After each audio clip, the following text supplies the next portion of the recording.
Halo, assalamualaikum. Balik lagi bareng aku Ria. Gimana nih kabar teman-teman semuanya? Sehat-sehat selalu ya. Nah, baik, di episode malam ini aku mau coba sharing tips menabung buat yang nggak bisa nabung. Kalau pengen tahu pembahasannya, boleh simak video ini sampai selesai. Tapi sebelum lanjut, aku mau ngasih informasi dulu nih.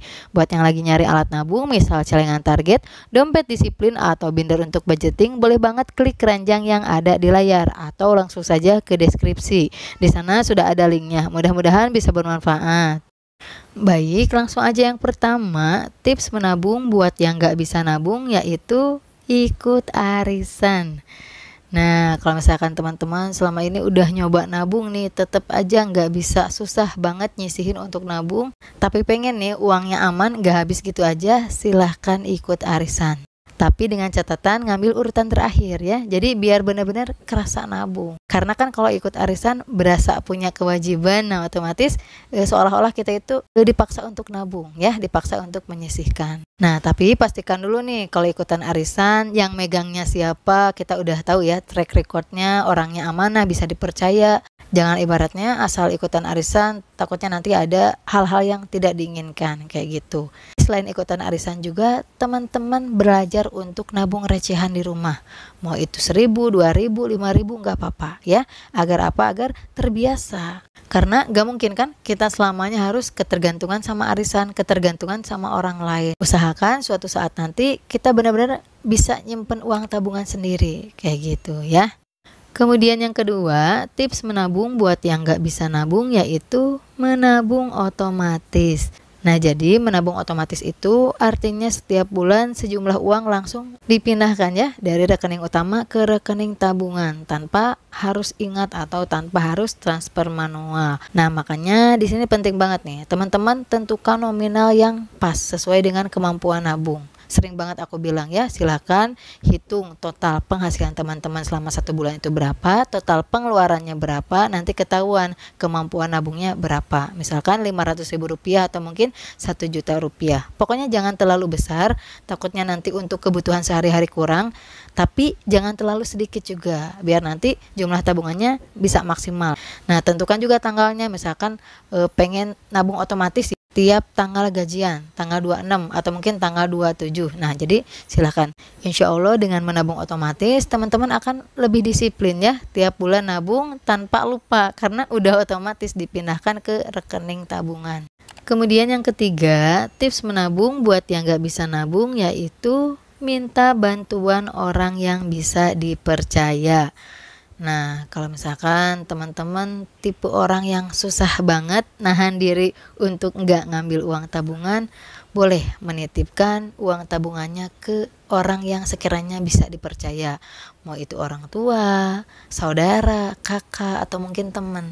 Tapi usahakan ya, yang benar-benar amanah, bisa dipercaya, terbiasa megang uang, nggak banyak utangnya. Takutnya kalau misalkan nitip ke sembarangan orang yang kita ajak nggak yakin, takut menimbulkan hal-hal yang tidak diinginkan. Nah, jadi silakannya kalau sekiranya ada orang terdekat yang bisa dipercaya, boleh titipkan uang tabungan ke orang tersebut. Tujuannya agar uang tabungan kita aman, nggak keambil-ambil terus ya. Kemudian yang keempat, tips menabung buat yang nggak bisa nabung yaitu jadikan aset nyata atau aset real.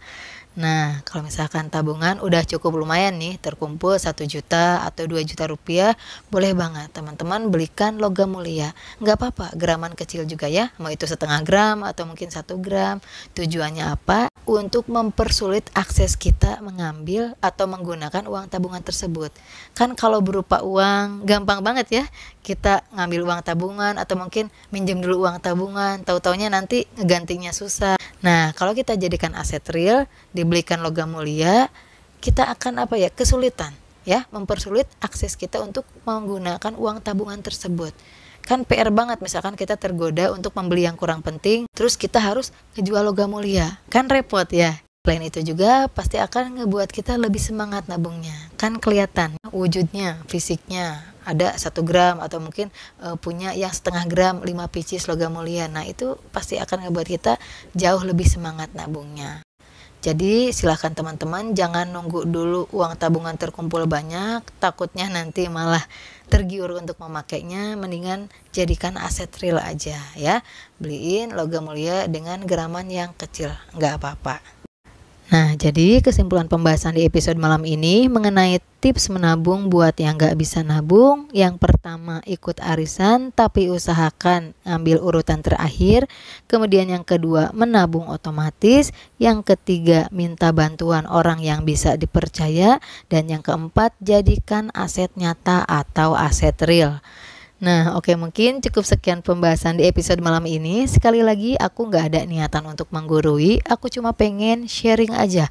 Berharap video ini bisa bermanfaat buat teman-teman semuanya. Keterima, alhamdulillah. Enggak juga, enggak apa-apa. Tiap orang punya pendapatnya masing-masing, punya sudut pandangnya masing-masing. Kita saling menghargai aja ya. Mohon maaf apabila banyak salah kata. Kalau suka dengan video ini, boleh like, komen, dan subscribe. Wassalamualaikum warahmatullahi wabarakatuh. Sampai jumpa di video berikutnya.